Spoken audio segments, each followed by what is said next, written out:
l'EDA reçoit aujourd'hui Alexandra Nunes-Olivin, professeure correcteur en décoration d'intérieur et arts appliqués. Bonjour Alexandra, pouvez-vous nous présenter votre parcours? Alors, j'ai fait des études d'art appliqué, donc entre Paris, Lyon et Lisbonne. J'ai terminé précisément à Lyon en scénographie. Et donc à partir de 2004-2005, j'ai commencé à travailler avec un assistant en cabinet d'architecture intérieure. Et puis au fur et à mesure des rencontres, je me suis orientée vers le coaching déco et je me suis installée à mon compte parce que j'avais de plus en plus de clients. Donc j'ai créé une entreprise d'événementiel en scénographie, donc professionnelle et particulier, sur Lyon en 2009. J'ai travaillé sur Lyon pendant 6 ans. Après, pour un projet professionnel de mon mari et familial, je suis revenue sur la région de Reims, qui était ma région d'origine. Et depuis, voilà, j'ai complété cette activité avec des activités de formation. Et puis j'ai vraiment appuyé sur une passion que j'avais depuis longtemps, qui était la sérigraphie. Qu'est-ce que vous appréciez dans votre métier actuel? Alors, tellement de choses, mais en particulier, il y a plein d'étapes de mon travail que j'adore, comme la rencontre avec des nouveaux clients, la présentation d'un projet, les phases de recherche où on commence à découvrir comment on va travailler. Et puis aussi de se dire qu'on conçoit un projet, qu'on le présente à un client, déjà on voit sa réaction, et après qu'on passe à l'étape concrète où on voit son dessin ou son projet vraiment réel dans un espace qui vit, et ça c'est plus agréable. Qu'est-ce qui vous a donné envie de rejoindre l'EDA? J'étais à une étape de ma vie où j'avais pas mal de connaissances et je commençais à avoir envie de les transmettre, donc je commençais à faire des ateliers, des formations. J'animais des ateliers en sérigraphie, je faisais des formations en déco. J'ai eu envie de pouvoir transmettre ces connaissances et puis de partager cette passion avec des gens passionnés qui veulent aussi en savoir plus auprès d'un professionnel. Et comment vivez-vous le fait que cette école soit à distance? Je le vis comme une chance parce que je pense qu'il y a beaucoup d'élèves qui sont là vraiment motivés et qui viennent de loin, de France, ou qui aient un parcours professionnel ou personnel différent, que ce soit des jeunes étudiants ou des professionnels en reconversion.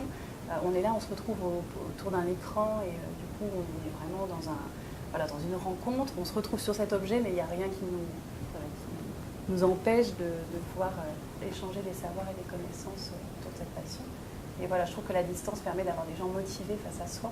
Peu importe là où on se trouve, on peut échanger. Et puis d'un point de vue personnel, c'est aussi une grande souplesse. Ça me permet de continuer mon activité professionnelle, de m'occuper de ma famille, de mes passions et en plus de faire ces corrections. Alors au quotidien, à l'EDA, vous êtes professeur correcteur. Tout à fait. Quel lien avez-vous exactement avec la coordinatrice pédagogique?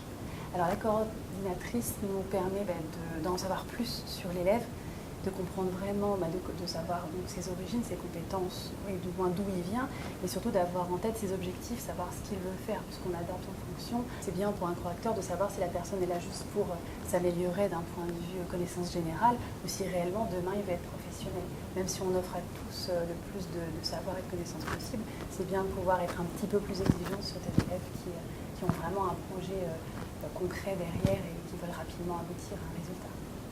Alors justement, quels conseils pourriez-vous donner à un élève qui vient nous rejoindre et qui va rendre son premier devoir déco? La qualité qu'il faut qu'il ait avec lui tous les jours, c'est le sens de l'observation et la curiosité. Parce qu'avec ça, je pense que dans tous les corps de métier qui touchent aux arts appliqués, on s'en sort en observant ce qu'on voit dans l'espace, des corps qui bougent, dans les tendances, les couleurs. Et je pense que si on cultive cet art de l'observation et sa curiosité au niveau de ce qui se fait dans l'art et dans d'autres choses, on arrivera à être un bon professionnel et dans tous les cas un bon élève. Est-ce que vous pensez que par rapport à un énoncé de devoir, il y a un écueil dans lequel l'élève ne doit pas tomber?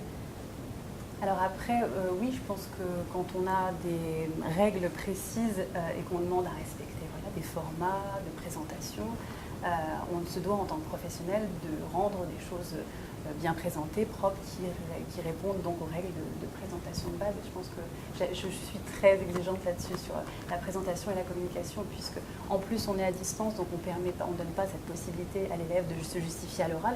On veut que le résultat soit efficace visuellement, et c'est ce qu'il faut face à un client aussi, qu'une planche tendance ou qu'un visuel soit percutant et soit communicant. Donc c'est ce que j'aime bien aussi appuyer pour que les élèves soient efficaces dans cette présentation. Écoutez, écoutez, merci beaucoup pour vos conseils et vos astuces qui, j'espère, satisferont nos élèves. Merci à vous.